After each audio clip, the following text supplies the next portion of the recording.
In July last year, the cabinet chaired by President Nssf passed proposals to amend the Nssf Act of 1985.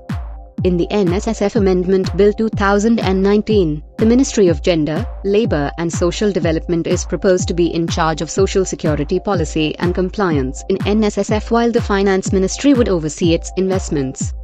However, in a separate letter that Daily Monitor has seen and addressed to the Speaker of Parliament, Ms. Rebecca Kadaga, President Nssf indicates that the full control of Nssf must be transferred to the Finance Ministry.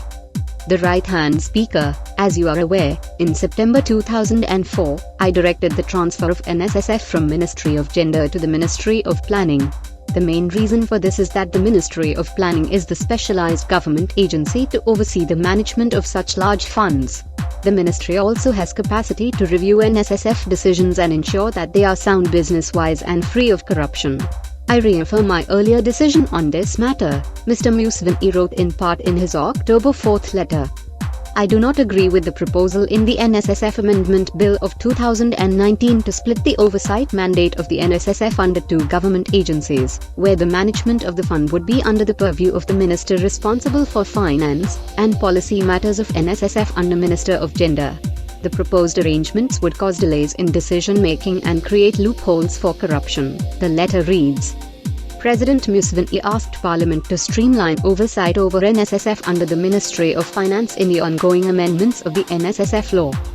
Fresh fights, however, erupted yesterday after MPs sitting on both committees of Gender and Planning learnt about this letter that was written way back in 2019 through the State Minister for Finance, Mr. David Bahati.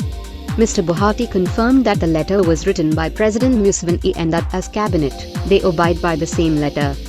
The President's position was, however, not made known to most MPs who said they have never seen the letter and were hearing about it for the first time.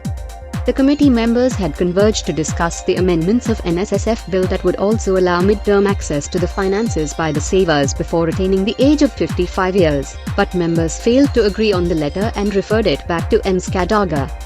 MPs also said this letter was not officially addressed to them, so Ms. Kadaga should explain the gaps in information.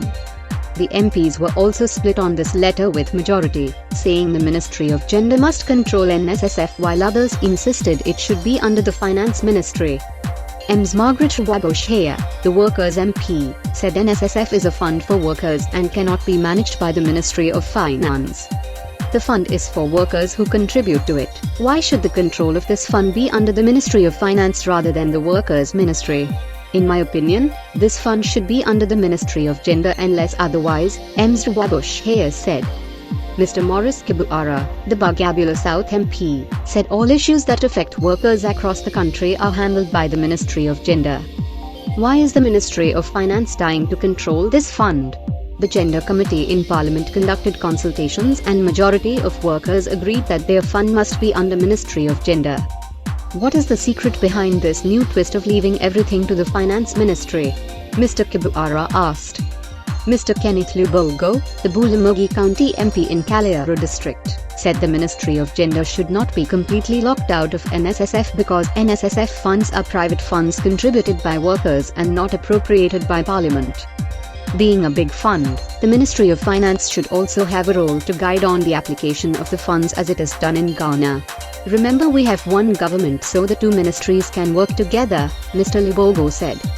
Ms. Agnes Quinera, the Vice Chairperson of Gender Committee, said the two committees had agreed on joint ownership of Nssf, but now another letter suggesting the opposite had emerged.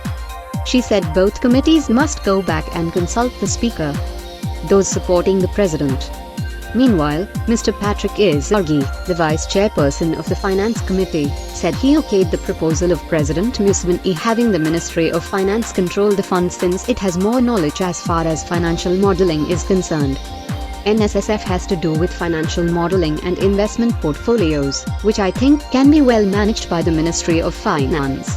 This fund needs good financial managers to do the investment, something which cannot be done by the Ministry of Gender, Mr. Izargi said.